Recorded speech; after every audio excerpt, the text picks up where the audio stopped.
C'est rouge. Ok.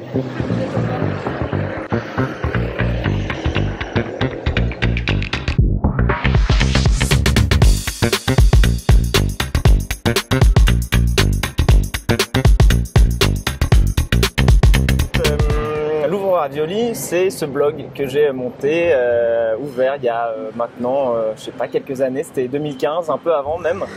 Louvre Ravioli, alors c'est ce bon vieux calembour, hein, tu l'auras capté par rapport à cette belle rue de Rivoli. Puis après, derrière, je me suis retrouvé à essayer un peu de me demander, qu'est-ce que je pourrais un petit peu raconter derrière cette histoire de Ravioli.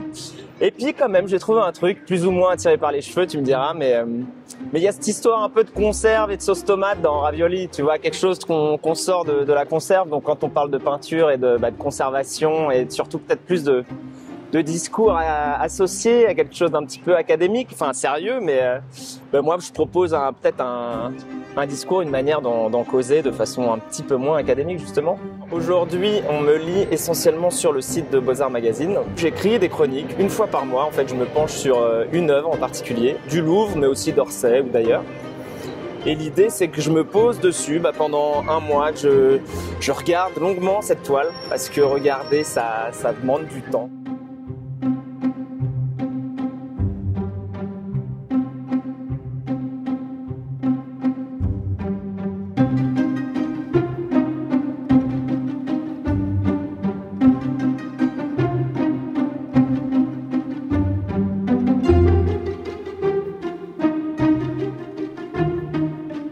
Je me suis rendu compte, c'est que les historiens s'arrêtaient sur certaines choses, mais il y avait un paquet de détails, si tu veux, sur les œuvres qui étaient complètement pas évoqués. Alors que moi, ça titillait ma curiosité de dingue, si tu veux, quand je sais pas, je te prends les Noces de Cana, où tu vois donc cette grande tablée sur la partie gauche, tu as toutes les personnes attablées qui sont en train de recroqueviller sur leur assiette, etc. Et puis sur la partie droite, tu as tous les mecs qui regardent un peu en l'air. Au début, tu regardes la toile, tu l'observes sans rien savoir. Ok, il y a une personne qui regarde à gauche, l'autre à droite, il se passe un truc, bon. Mais au moins, tu prends le temps de regarder ça. Et après, dans un temps 2, tu sors de la toile et tu vas te documenter sur le temps de l'artiste qui le traverse comme idée, tu vois, tout ce qui a pu un peu nourrir son œuvre. Tu reprends des trucs, même des explications symboliques sur ce qui l'animait à l'époque, si tu veux, à son époque. Puis après, tu retournes dans l'œuvre avec toutes ces choses bizarres que tu avais vues, mais qui t'avaient juste posé question. Et puis là, fort de ce que tu as pu apprendre et tout, tu reviens et tu essaies de trouver des réponses, quoi, en utilisant le conditionnel, parce qu'on est sûr de rien, et puis les artistes, ils te donnent pas leurs réponses.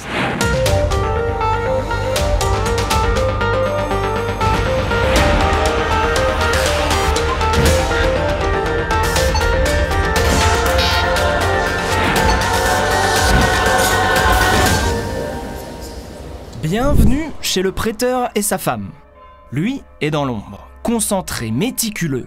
Il effectue la pesée de pièces d'or en inspectant le mouvement des plateaux. Son comptoir est recouvert de richesses. Il y a des perles, un vase de cristal, des bagues et tout un tas de pièces d'or. Madame, elle, est en pleine lumière. Elle interrompt à l'instant sa lecture de prière pour jeter un regard distrait vers la pesée.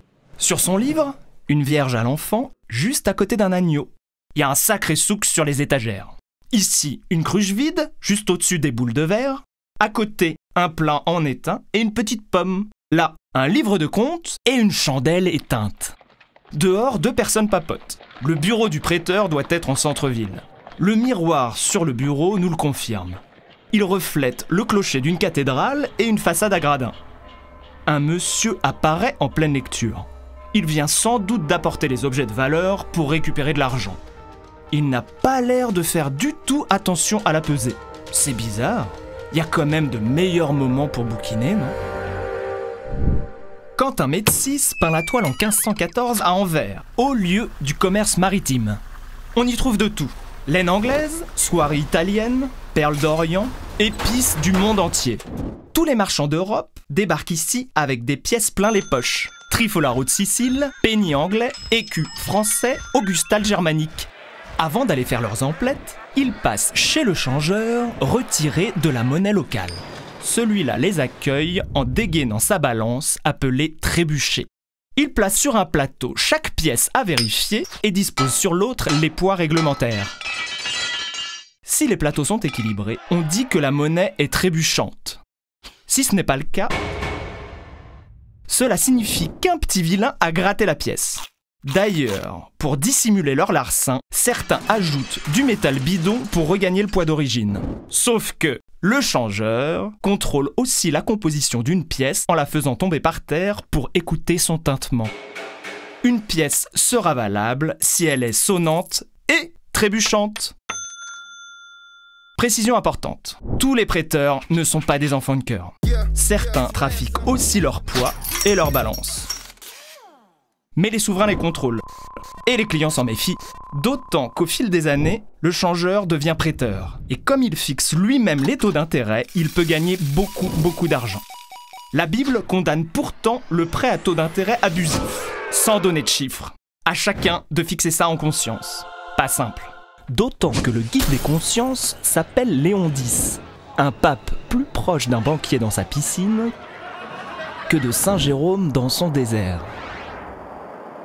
Les humanistes s'indignent des excès du Vatican. Les artistes vont aussi dénoncer cet excès matériel. Avec deux options. Option caricature, avec des tronches de banquiers burinés jusqu'au ridicule. Option vanité, avec des messages cachés pour pointer la futilité des biens terrestres. Avec le prêteur et sa femme, pas de visage buriné, mais beaucoup de symboles cachés. La cruche transparente symbolise la sincérité, les boules de verre représentent notre fragilité, la pomme évoque le péché d'avarice, et la bougie éteinte, elle, vient illustrer la fuite du temps. Tous ces objets sont à lire comme un rébut.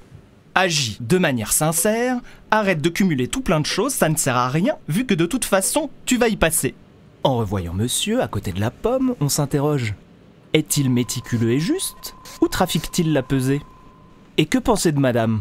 Soit elle dit à monsieur « T'as pas fini de faire joujou avec tes plateaux, on a déjà tant de choses. » Soit la petite coquine lui dit « Ne mets pas tant de poids, le client ne te regarde même pas. » Va-t-elle attaquer le chapitre avec la Vierge, symbole de sagesse, ou va-t-elle revenir vers l'agneau et rejoindre le troupeau? Ce monsieur-là mettrait-il en garde le jeune homme, d'un air de dire « T'es sûr de vouloir tirer un prêt à 300% et manger des pâtes pendant 20 ans ?» En fait, il y a des duos partout qui s'affrontent et s'équilibrent. Monsieur et madame, les plateaux du trébuchet, les pages du livre de prière et les deux passants dans la rue.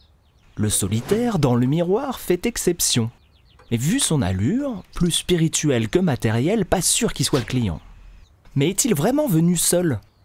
Si tu orientais le miroir vers toi, tu verrais ton visage. Et tu formerais aussi l'ultime duo de la peinture avec ce monsieur désintéressé. Mais ça voudrait dire qu'on serait le client de l'histoire? Nous qui louchons sur les pièces depuis le début, Métis nous ferait la morale? À toi, à moi, qui n'arrêtons pas de consommer toujours plus de trucs inutiles? Franchement, je vois pas de quoi il parle.